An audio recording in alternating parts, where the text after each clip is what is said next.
नमस्कार, एक बार पुनः आप सभी का हार्दिक स्वागत है being a best teacher YouTube channel पे। इस वीडियो में हम डिस्कस करेंगे कंटेम्प्रेरी इंडिया एंड एजुकेशन के इम्पोर्टेंट क्वेश्चंस सीआरएसयू यूनिवर्सिटी के लिए स्पेसिफिकली। देखिए, स्पेसिफिकली सीआरएसयू यूनिवर्सिटी के लिए ही ये क्वेश्चंस डिस्कस करना बहुत ज़रूरी है, क्योंकि जनरली अगर हम बाकी यूनिवर्सिटीज से कंपेयर करें तो सीआरएसयू यूनिवर्सिटी का पेपर पैटर्न काफ़ी अलग रहता है। क्वेश्चंस को पूछने का तरीका, क्वेश्चन फ्रेमिंग का तरीका काफ़ी अलग रहता है। सीआरएसयू यूनिवर्सिटी 2014 में इस्टेब्लिश हुई थी, 2015 में पहली बार एग्जाम हुए, 2015 में पहली बार पेपर हुए, तो 2015, 16, 17, 18, 19 और 21 के पेपर्स की अगर हम बात करें तो उन पेपर्स पे एनालिसिस करके जो है आपके ये इम्पोर्टेंट क्वेश्चन फ्रेम्ड है। प्रीवियस 6 ईयर्स में जो जो लाइक रिपीटेड क्वेश्चन रहे, रिपीटेड टॉपिक्स रहे, वहीं से ही हमने ये इम्पोर्टेंट क्वेश्चन फ्रेम आउट करे हैं। So it is very important कि हम स्पेसिफिकली ये इंपॉर्टेंट क्वेश्चन सिर्फ सीआरएसयू यूनिवर्सिटी के पॉइंट ऑफ व्यू से देखें। डिस्कस करते हैं बिना किसी टाइम को वेस्ट किए हुए। यहाँ पे कंटेम्प्रेरी इंडियन एजुकेशन के समकालीन भारत और शिक्षा के इम्पॉर्टेंट क्वेश्चंस। इन ओवरऑल ऐसा नहीं है कि हम बहुत सारे क्वेश्चन डिस्कस करेंगे। इम्पॉर्टेंट क्वेश्चन मीन्स जो चारों यूनिट से आपके इम्पॉर्टेंट टॉपिक्स हैं और उन पे किस तरीके से क्वेश्चन जो है यूनिवर्सिटी पूछती है, वैसे ही क्वेश्चंस यहाँ पे मैं आपको दिखाऊंगी। साथ में ये जितने भी क्वेश्चंस हम डिस्कस करने वाले हैं, इन सभी के आंसर्स का पीडीएफ लिंक इंग्लिश मीडियम में भी और हिंदी में भी मैं आपको वीडियो के डिस्क्रिप्शन में दे रही हूँ, वहां से आप डाउनलोड कर सकते हैं। सो इन ओवरऑल 14 क्वेश्चंस आज मैं आपको देने जा रही हूँ। इन 14 क्वेश्चन में से ही आपका पेपर इजीली आ जाएगा। सो यहाँ से अगर आप प्रिपरेशन कर लेते हैं तो दैट्स वेरी इनफ। सिर्फ ये 14 क्वेश्चन कर लीजिए एंड एक अच्छी खासी परसेंटेज आपकी इजीली बन जाएगी। 80% 90% पेपर आपका यहीं से फ्रेम आउट रहेगा। क्वेश्चन नंबर 1 है, describe the policies, acts and provisions related to education. बहुत सारी पॉलिसीज, एक्ट्स और प्रोविजंस हैं, प्रॉपर आर्टिकल्स हैं, तो उनको आपको याद करके लिखना है किस आर्टिकल में क्या है। लर्निंग बेस्ड आंसर इसका रहेगा। सेकेंड क्वेश्चन पे आते हैं। देखिए, हिंदी मीडियम में बाद में डिस्कस करेंगे, पहले इंग्लिश मीडियम में कर लेते हैं, फिर एक एक क्वेश्चन हम डिस्कस करेंगे हिंदी मीडियम में। क्वेश्चन नंबर 2 है, discuss about the concurrent status of education in brief.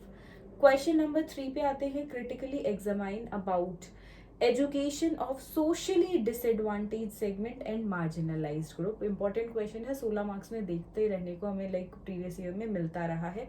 So don't skip this question, do this question in very brief. Coming to question number 4, discuss main features of national policy of education 1986। देखिए, 1968 वाली भी policy है but उस पर question नहीं आता है। Latest वाली जो होती है उसी पे क्वेश्चन आता है। ऑल्दो 2020 में नई शिक्षा नीति आ गई है, पर सिलेबस में अभी अपडेट नहीं हुआ है। सिलेबस में लेटेस्ट जो आपकी है वो 86 वाली है, तो 86 वाली शिक्षा नीति पे क्वेश्चन जो है आ जाता है हर साल। 16 में ही आएगा, अदरवाइज 4 में भी कभी कभी पूछ लेता है। देन क्वेश्चन नंबर 5 बहुत इंपॉर्टेंट क्वेश्चन है। क्वेश्चन नंबर 4 डेफिनेटली करके जाना। क्वेश्चन नंबर 5 है, explain main features of national policy of education 1992, जिसको हम पीओए के नाम से, पावर ऑफ एक्शन के नाम से भी जानते हैं। तो क्वेश्चन कैसे भी आए, बात एक ही है। इस पे वीडियोस भी देखिए, जितने भी टॉपिक्स मैं आपको बता रही हूँ सब पे वीडियो अपलोडेड है, तो इनको भी आप चेकआउट कर सकते हैं। वीडियोस देख लेते हैं तो हार्डली 2 दिन के अंदर आपका पूरा सिलेबस जो है वो कवर हो जाता है, या एक दिन में भी अगर आप बैक टू बैक पढ़ सकते हैं तो एक दिन में भी कवर कर सकते हैं। और देखिए, इस साल तो यूनिवर्सिटी ने एग्जेम्पशन दे दिया आप सभी को। एग्जेम्पशन क्या है कि आपको फर्स्ट क्वेश्चन कंपलसरी है और फिर आप बाकी बचे हुए क्वेश्चंस में से कोई भी 4 क्वेश्चन कर सकते हैं। तो out of these 14 question also आप इजीली 4 क्वेश्चन, 5 क्वेश्चन स्किप कर दीजिए। 9 से 10 क्वेश्चन अगर आप कर लेते हैं तो वे इनफ है आपके लिए। जो भी मुश्किल लगे उनमें से 4-5 क्वेश्चन छोड़ देना, मैक्सिमम 5 छोड़ना, इससे ज्यादा नहीं, अदरवाइज फिर सिलेबस पूरा नहीं हो पाएगा। तो 9-10 क्वेश्चन इसमें से कर लो। इस बार के लिए जो 2022 में आपके पेपर होने वाले हैं उसके लिए इनफ है, राइट। नेक्स्ट बात करते हैं फिफ्थ क्वेश्चन। फिफ्थ हो गया। Sixth question, explain the objectives of national curriculum framework 2005। Very important question. Guaranteed आपका 16 नंबर में आएगा, मार्क कर लो ये वाला question. Question number 7, discuss issues related to universalisation of elementary education, MDM, SSA और RMSA।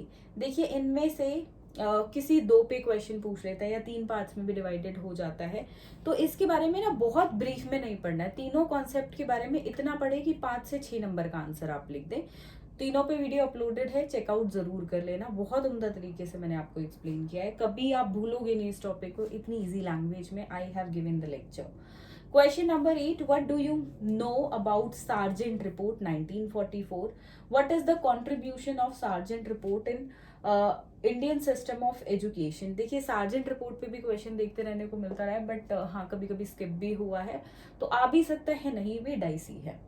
Next is question number 9, explain the impact of new economic reforms of education. Again important, 4 marks में भी एक question आ जाता है। Question number 10, do critical appraisal of the following. First is secondary education commission, दूसरा है Indian education commission जिसको Kothari commission के नाम से भी जाना होता है। कोठारी कमीशन का क्वेश्चन 16 मार्क्स में भी आ जाता है, 8 में भी आ जाता है, 4 में भी आ जाता है। क्वेश्चन ना आए 99.9% ये क्वेश्चन आएगा, don't skip this question is also very important. मैं बताती जा रही हूँ आपको, 1986 वाली नई शिक्षा नीति, national policy of education, NCF 2005, साथ में POA वाला क्वेश्चन 4 मार्क्स में चांसेस ज्यादा हैं, साथ में Kothari commission, Indian education commission जिसको बोलते हैं, ये वाले क्वेश्चन बहुत इंपॉर्टेंट। मतलब ये क्वेश्चन आप करना, इनको स्किप मत करना। जो मैं आपको बोल रही हूँ ना 14 में से 4 या 5 क्वेश्चन स्किप कर देना, ये नहीं होने चाहिए उनमें से, इनके हाईली चांसेस आएंगे और इजी टॉपिक्स भी हैं। Question number 11, right a detailed note on vocationalisation of education in India. Again an important topic. Again ये टॉपिक 4 मार्क्स या 16 मार्क्स में दोनों में आ सकता है, कभी कभी पार्ट्स में डिवाइड होकर 16 मार्क्स का क्वेश्चन होता है, 2 पार्ट्स में डिवाइड, तो 8 मार्क्स में भी आ जाता है। Coming to the next question, question number 12, write in detail about inequalities of education in ancient and modern time. Again previous year में देखते रहने को मिलता है बट स्किप भी हुआ है। Question number 13, discuss in detail role of teacher in context of universal education. Important question, 4 marks में भी आ सकता है। 14th question, what do you understand by LPG? Definitely 16 marks में आ जाता है ऑलमोस्ट हर साल, तो 16 मार्क्स के पॉइंट ऑफ व्यू से इम्पॉर्टेंट है, तो इसको भी स्किप ना करें, ठीक है। That is liberalisation, privatisation and globalisation, right.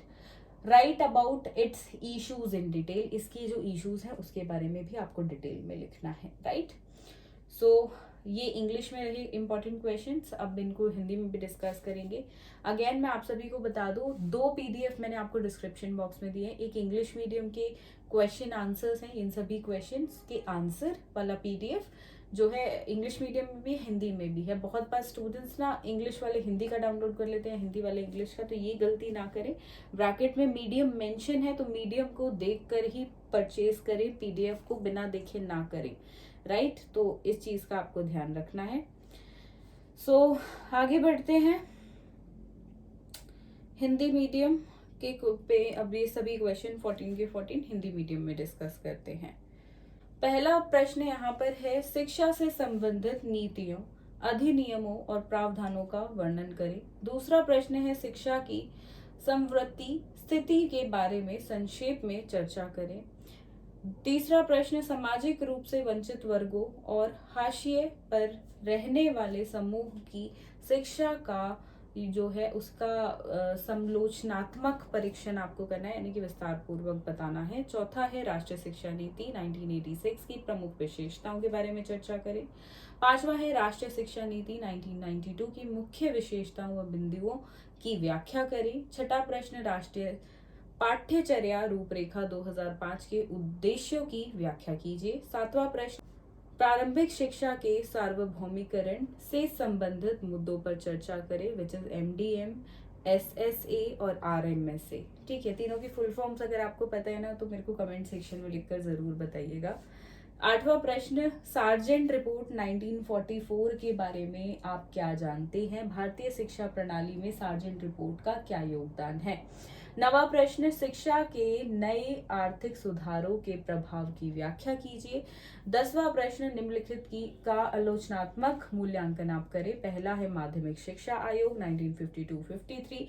दूसरा पार्ट यहाँ पे बी पार्ट है भारतीय शिक्षा आयोग कोठारी कमीशन के नाम से भी जिसको जाना जाता है 1964-66। क्वेश्चन नंबर 11, भारत में व्यावसायिक शिक्षा पर एक विस्तृत टिप्पणी लिखिए। 12वां प्रश्न, प्राचीन और आधुनिक समय में शिक्षा की असमानताओं के बारे में विस्तार से आपको लिखना है।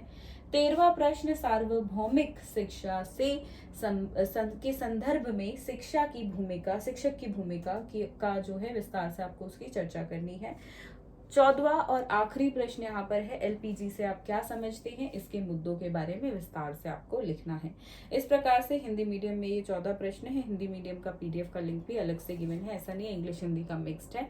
इंग्लिश के स्टूडेंट्स के लिए अलग है, हिंदी के लिए अलग है। जो आपका मीडियम है, जिस मीडियम में आपने एग्जाम फॉर्म्स भरे हैं उसी मीडियम में आपको पेपर देना है, तो इस चीज़ का ध्यान रखें। और उसी आप अपनी मीडियम के जो सॉल्व पेपर का पीडीएफ है उसको डाउनलोड करें। आने वाली सीरीज में हम बाकी सब्जेक्ट्स के भी इंपॉर्टेंट क्वेश्चन डिस्कस करेंगे स्पेसिफिकली फॉर CRSU यूनिवर्सिटी। कोई भी डाउट हो किसी भी क्वेश्चन में तो कमेंट सेक्शन में लिखिए, हम वहाँ पे डिस्कस बिल्कुल करेंगे सभी आंसर्स को, या कोई सी क्वेश्चन में आपको कोई डाउट हो, कोई टॉपिक मुश्किल लग रहा हो या और कोई क्वेरी आपकी हो तो comment section is always open, आप सभी के लिए कमेंट वहाँ पर ज़रूर करें। चैनल आपको लगता है किसी भी प्रकार से आपकी सहायता कर रहा है, आपके लिए हेल्पफुल है, तो आप जो है चैनल को सब्सक्राइब कर सकते हैं। साथ में बेल आइकन को प्रेस करें ताकि जो भी वीडियो चैनल पे डाली जाती है उसका सर्वप्रथम आप सभी को नोटिफिकेशन मिल जाए। इस वीडियो के लिए सिर्फ इतना ही, मिलेंगे बहुत जल्द एक नई वीडियो में। जब तक के लिए ध्यान रखिए अपना, ध्यान रखिए अपनों का। धन्यवाद। जय हिंद।